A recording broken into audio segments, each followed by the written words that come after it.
I'm here with a box of stovetop stuffing and my Dash personal donut maker. My question is, will it donut? Counter cooking. No kitchen? No problem. My local supermarket had all of their Thanksgiving trimmings on sale recently. And I saw this and I was very curious. I was like, I wonder if this would make a good donut. I cannot tell you the last time I made stovetop stuffing. I think I've made it once in my life, decades ago. So let's give this a try. The directions say, in a saucepan, bring 1.5 cups of water and 1/4 cup margarine or butter to boil in a medium saucepan. Stir in stuffing mix and cover. Remove from heat, let stand 5 minutes and fluff with a fork. So that's how we're gonna make the stuffing. And then once we have the stuffing, let's see if we can make a donut with it. I'm using my Hello Hot Pot. So there's my water and my butter, and I'm gonna turn this on and bring this up to a boil. The water and the butter has come up to a boil, so I'm gonna turn that off. And let's add the stuffing mix.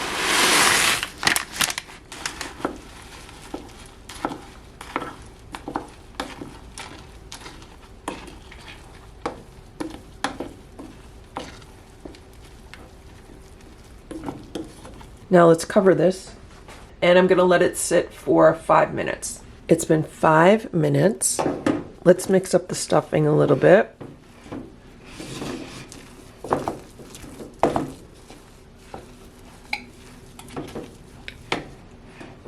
Looks good. Here's my Dash personal donut maker, and I've had it heating up. The blue light just went off, so that means we're ready to start making a donut.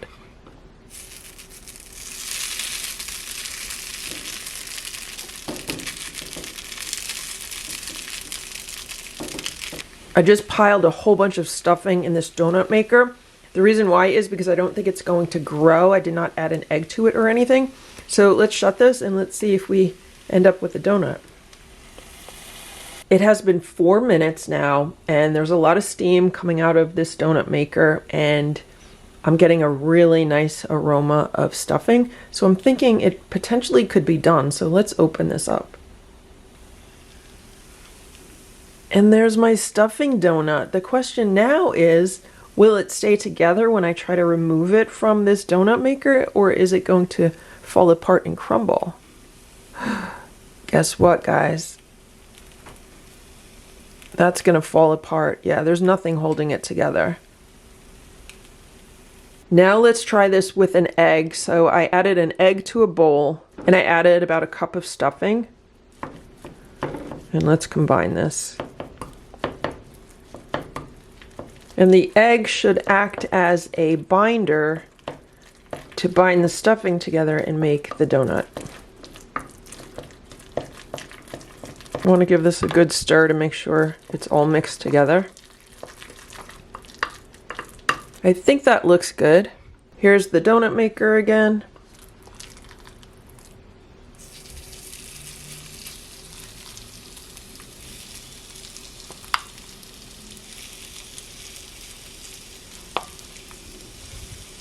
Now this time with the egg, this might actually rise a bit. So I don't want to put a heaping amount on, but I think that's a good amount. So let's shut this, and I'll be back in about 5 minutes. It's been about 5 minutes. Let's see what's going on here. Wow, look at that donut. That looks awesome. Look how nicely it grew. Let's see if this comes out. Is it gonna come out or is it gonna break? Look at that, look at that. Look at that donut. Wow. This looks really good, but I am going to let it cool down for a little while, so I'll be back in maybe like 10 minutes. While the donut is cooling down, I'm making another batch of stuffing for the bundt maker. So I have 1 egg in this bowl along with about 1 cup of stuffing. But this time I want to add like a heaping tablespoon of flour. I'm just using all-purpose flour. I want to see if that's going to give it a little bit more structure and see what the difference is. So I'm just going to mix this in. Here's my mini bundt maker. I have had it heating up. I just filled the bundt maker with the stuffing. Now with the bundt maker, it does not give it as much room to rise as the donut maker does. So let's cover this and then let's see how it comes out. It's been 5 minutes for the bundt also, but I'm gonna let it cook a few more minutes because what I'm noticing is that the cover is actually rising. So there's still some cooking going on in there, so I'm gonna let it just continue to cook for another 1 or 2 minutes. It's been another minute or so, so let's open this up. And that's what's going on with our stovetop stuffing bundt cake. As you can see over here in this section, it could have used a little bit more stuffing. With this appliance, it has these little handles and it'll come right out on those handles. It easily slid off this little platform and I'm gonna let it cool here on this little rack that I made. And the donut's been cooling on this one. Here's what the donut and the bundt cake look like after they've been cooling for around 20 or 30 minutes. The donut is on the left, the bundt cake is on the right. The bundt cake looks like it held its shape better than the donut did.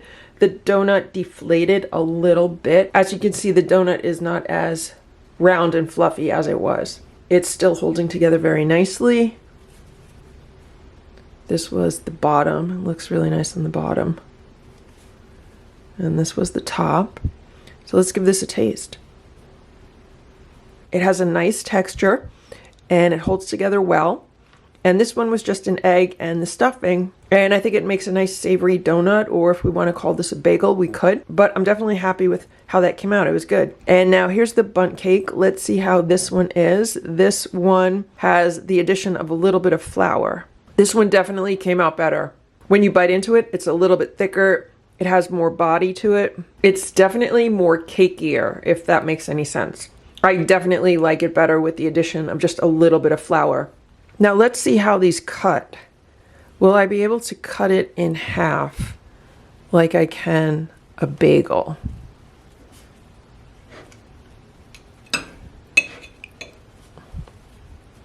Or is it going to just fall apart and crumble?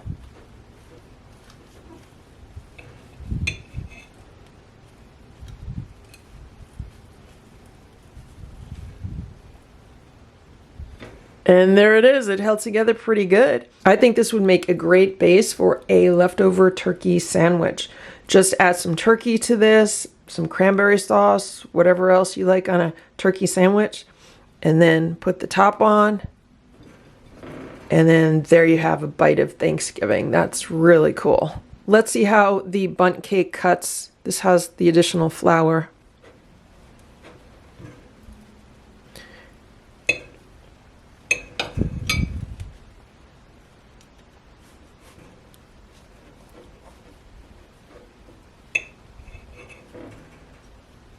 And that's what this one looks like.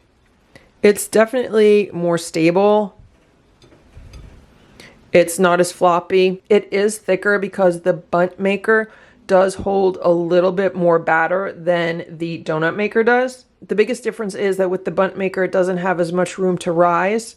On the bundt maker, it has a square bottom, and then it has the design on the top, whereas with the donut, it has a rounded bottom and a rounded top. So that is the difference, but you know, the reality of it is this mini bundt is almost the exact same size as the personal donut. It's just shaped differently, and it is a little bit bigger.